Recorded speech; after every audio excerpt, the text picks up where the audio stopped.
Andreas, Laurie, Lou, Marissa, Patrice, Samuel sont les étudiants martiniquais de l'année 2013-2014 et ont été déclarés admissibles par la procédure Convention éducation prioritaire de Sciences Po.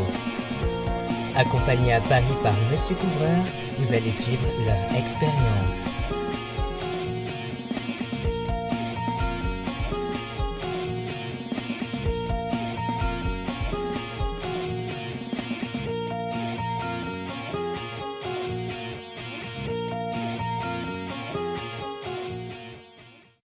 Salut à tous, aujourd'hui là on prend notre petit déjeuner, hein. Donc vous voyez qu'il y a un large choix, un éventail de produits qui semble intéressant, hein. Qu'est-ce que vous avez pris vous? Pancake, gâteau, c'est une crêpe. Waouh.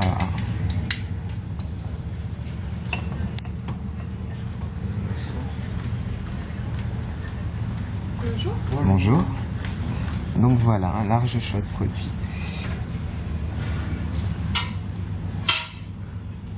D'ailleurs, moi j'ai déjà pris un thé breakfast et j'attends le reste. Allez, à tout à l'heure. Bon, voici le petit déjeuner. Alors, remarquez que pour le miel, oui, c'est vrai. Pour le miel, on a ce truc spécial qui ressemble à un micro et... Normal, c'est fait pour le miel. Oui, et qui est fait pour le miel. Comme on peut le voir dans les petites pubs du style Miel Pops. Ouais. C'est génial. On appelle ça, mais c'est vraiment... Oui, oui. Classe. Du chocolat. Bon, alors prenez place. Prenons place. Madame Laurie qui se délecte d'un croissant pain au Nutella dans sa tasse de lait. Laurie, tu as pas ton jus dans quel... Bon, et Marissa, que fais-tu? Mais lequel que tu joues les deux? Bon, nous y allons. Bon petit déj à vous, hein. Merci à vous. Non, merci. Je pense qu'après, il faut qu'il y ait une volonté des élèves qui sont là-bas de le faire. Après, c'est ça. Mais on peut faire comme ça. On peut faire comme ça. Ah, mais je vais avoir plus délocalisé. Donc, moi, je vais peut-être créer une antenne de Sciences Po là-bas. Et du coup, on va encore à la fin, on va vous aider. D'accord. Lors de nous, en fait. Lorsqu'on va nous demander pourquoi Sciences Po, en fait, je voulais aussi parler des associations qui m'intéressent énormément, et notamment Sciences Po, parce que j'essaie de voir aussi qu'est-ce que c'est un petit peu chez moi.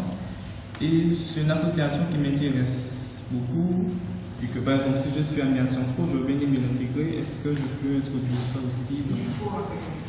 En fait, tout à l'heure, quand on vous demandait qu'est-ce que vous faites en dehors de l'école, il faut vous parler de vous. On vous dit pourquoi vous êtes quelqu'un d'intéressant. Déjà, vous faites des trucs tramarins, mettez-les en avant. Et après, voilà, toutes les activités extrascolaires que vous avez et tous les centres d'intérêt que vous avez. Donc voilà, et souvent, ils veulent que les étudiants s'engagent. Ils ne veulent pas les étudiants qui viennent juste passionner à la bibliothèque et qui vont étudier tout ça. Et donc, voilà, si, il faut que vous montriez que vous êtes renseigné aussi sur la vie associative. Et voilà, si c'est Sciences Po qui vous intéresse, parlez de Sciences Po, pourquoi, Après, il y a une centaine d'associations à Sciences Po. Oui, il y en a plus. Voilà, donc je finis sur Sciences Po et je vous parle sur les événements qui sont mauvais pour la France. On essaie de casser ces clichés en organisant des conférences sur des thèmes divers. Donc là, cette fois-là, c'était en 2012, donc au moment des élections présidentielles. Donc on avait essayé de faire venir des gens de différents horizons politiques pour discuter et les Outre-mer avec la présidentielle. Cette année, on a fait une conférence avec une association réunionnaise. On a parlé des violences envers la Réunion. Voilà, plein de thèmes différents. La photo en bas à droite, c'était pendant la semaine des Outre-mer, on avait fait un cours de danse tahitienne parmi d'autres. Donc en fait aussi Sciences Po, donc là vous êtes tous caribéens, ouais. Et donc souvent vous êtes en minorité, et c'est vrai que c'est des cultures qui sont plus connues en métropole que les autres. Déjà vous n'êtes pas trop connus, mais vous imaginez les autres Outre-mer, parce qu'il faut se souvenir qu'il y a la Calédonie, la Guyane, Tahiti, la Polynésie française. Bon, les îles Outre-mer, c'est des territoires qui sont encore plus méconnus, Mayotte. Et donc on essaie aussi à la fois Sciences Po. Vous verrez à Paris, ou même en France, je crois, c'est une des 16 associations qui regroupe tous les Outre-mer.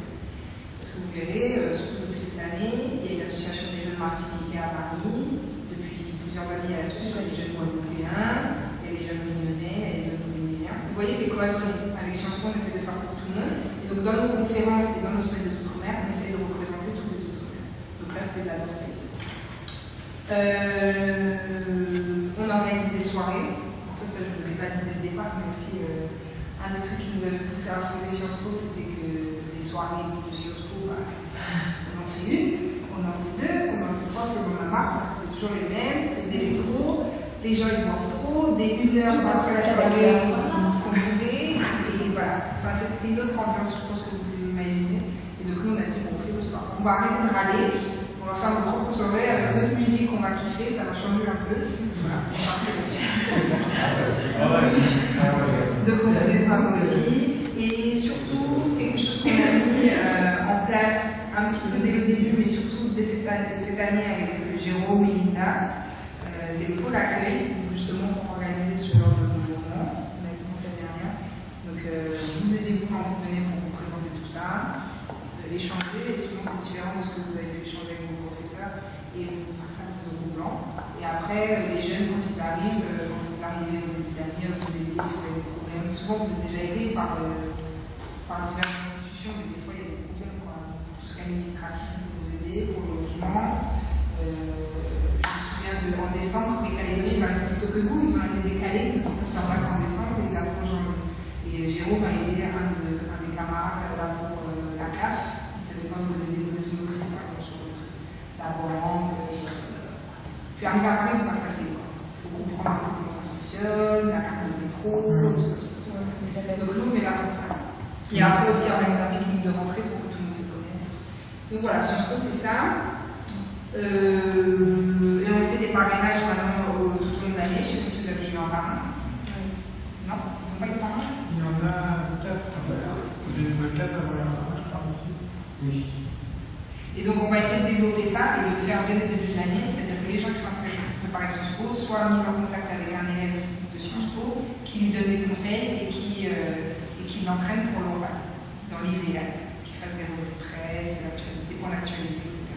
Après, ça dépend aussi de l'engagement de l'élève lui-même, de l'engagement du parrain, mais nous on essaie de motiver les parrains quand même pour qu'ils assurent un minimum leur rôle pour vous. Et on fait ça passe par Skype, par mail. Mais ils ont le temps pour faire tout ça. Je veux dire. On essaie de couper le maximum. Moi, par exemple, il n'y avait pas de fillage officiel, je m'occupais d'un élève à Marie-Garante. En fait, c'est des choses qui existent déjà plus ou moins officieusement. Voilà, par exemple, même sans parler des CEP ultramarins, la plupart des CEP à Paris, ils retournent très souvent dans leur lycée d'où ils viennent pour en discuter avec les élèves, pour leur faire passer des euros blancs aussi. Nous, on essaye de mettre ça en place parce que pour les ultramarins, c'est plus difficile. Donc, il y a quelques personnes comme Gwendalyn qui ont encore des contacts avec leur lycée, mais c'est vrai que c'est pas toujours le cas. Et donc, et puis aussi, c'est l'idée de faire connaître Sciences Po auprès des lycéens. Donc, vous, dans votre lycée, il y a l'atelier Sciences Po, donc vous avez connu, vous savez bien que dans d'autres lycées, il y a plein d'élèves, ça leur donne jamais l'esprit de tenter Sciences Po. Et donc, l'association Sciences Po est aussi là pour ça, pour dire aux gens arrêtez de vous mettre des barrières vous-même. Et aussi, ils ont beaucoup de préjugés sur Sciences Po. Voilà, casser les préjugés. Donc voilà, nous c'est pour ça qu'on a fait ça. Mais vous n'êtes pas obligé, même si vous êtes ultramarin, de venir à Sciences Po quand vous arrivez, même si on aimerait bien que vous le rejoigniez. Il y a plein d'ultramarins qui ne s'intéressent pas forcément. Et vous avez tout plein d'autres associations. Donc les associations permanentes à Sciences Po sont le BDE, le Bureau des élèves. Donc eux, ils s'organisent des gros événements, le gala, le week-end d'intégration, le week-end de réintégration. Et tout ça, c'est une certaine ambiance. Vous voyez, c'est un certain style. Mais il faut aller, parce que c'est quand même quelque chose qui fait partie de l'école. Moi, j'ai été à quelques rares soirées BDE, mais il faut y aller pour recommencer. Après, vous avez la campagne BDE en fin d'année, ça c'est top, parce que vous avez des boissons gratuites. On avait un trampoline, on avait des sumo. T'avais des sumo? Non, j'en ai rien fait du tout. Sérieux? On avait des sucettes gratuites, enfin, c'était génial. Et des hot dogs aussi. En fait, et oui, en fait, en gros, la campagne, en fait, en gros, c'est vraiment de la chatbot. En fait, c'était élire l'équipe du BDE. Ouais, de l'année suivante, et même que cette année, ils venaient chez nous pour faire le ménage, ils livraient des goûters, des petits déjeuners. Ils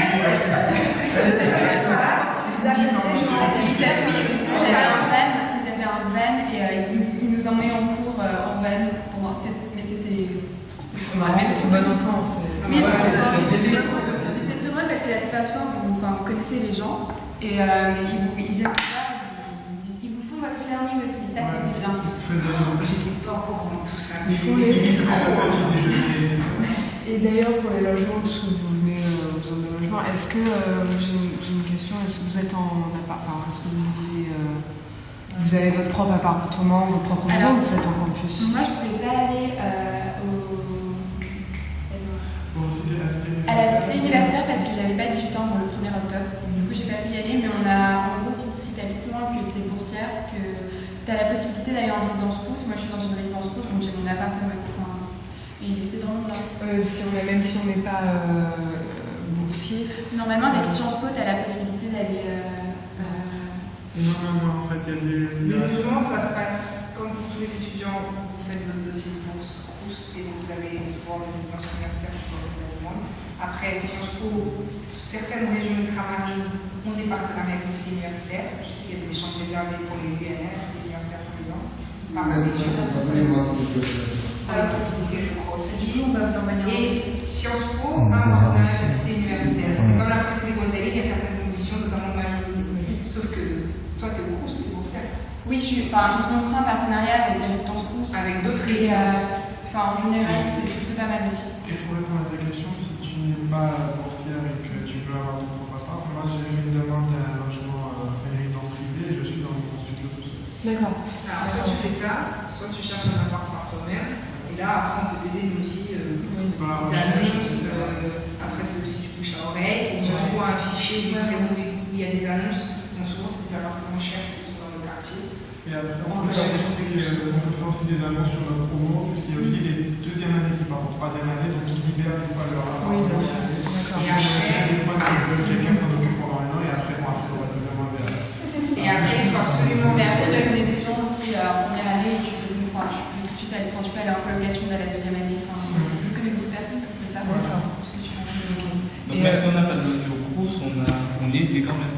En fait, on n'est pas encore aidé, mais nous, j'étais à recherche. Je ne sais pas si vous avez un partenariat. Nous, on avait un partenariat et du coup, l'administration nous envoyait un mail pour connaître, selon notre âge, si on voulait aller à la CTU ou en résidence Crous. Normalement, tu devrais avoir une aide. Oui, mais depuis cette année, la région en place, c'est notre région.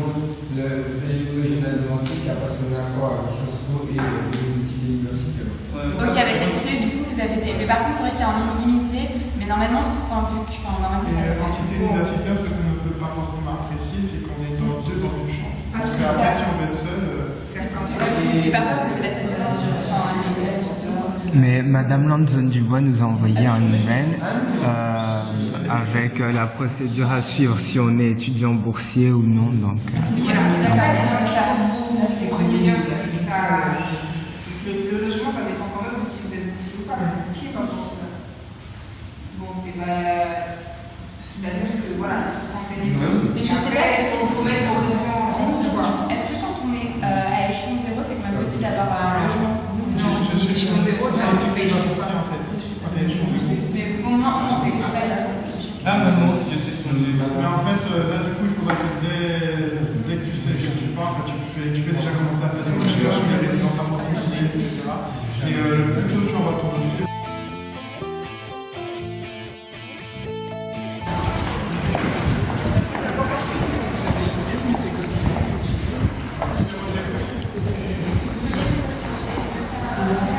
Sciences Po.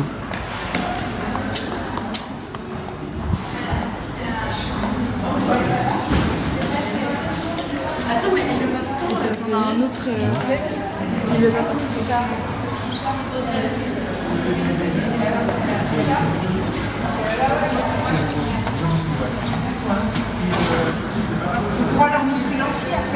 On fait l'entrée, mais ils avaient examen, c'est pas À 13h30, il y a un examen, ouais. on peut les visiter nous aussi, peut-être. On peut le permettre. C'est là où on va mettre. C'est l'atelier 1. C'est ça qui a existé. Et puis après. La machine qui va vous arnaquer. Ah ouais? Oui, moi j'ai. En gros, cette machine, on met parfois 2 € dedans et ta boisson reste coincée ou des trucs comme ça, c'est assez. Et du coup, faut la secouer. Ouais, mais ça fonctionne pas. Mais moi, ce que je. Hein? Un petit coup de pied, ça marche ça. Hein? Un petit coup de pied, peut-être. Ah oui, un petit coup de pied. Désolée, mais maintenant, en fait, on.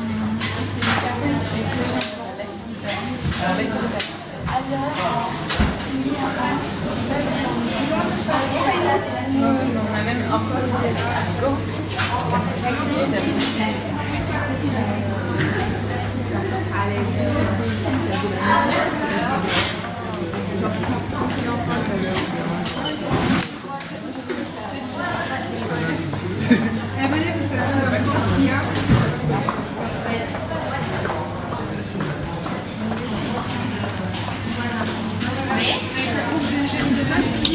Non, mais c'est une fille, on a des références. Elle me comprend, je la comprends. Non, mais en fait, après, on a mal au genou. Enfin, on va pas trop bouger. Ensuite, on a je crois que c'est. Attends, je vais chaud. Et là, c'est chaud et encore plus, on a le. Il fait chaud quand même, Oui, mais même, j'avais trouvé qu'il faisait chaud sur ce mètre-là. Alors, je sais pas, oui, au début, forcément. Mais c'est chaud. Et en fait, ce qui est drôle, c'est que.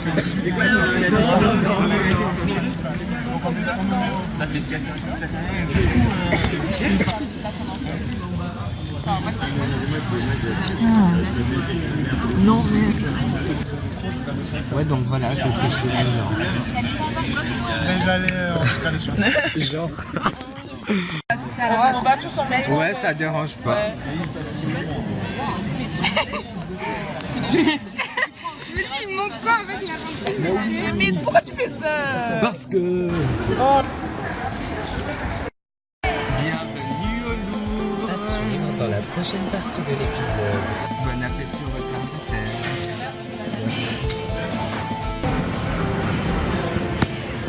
En direct du tapis roulant, on vient de sortir de l'hippopotamus.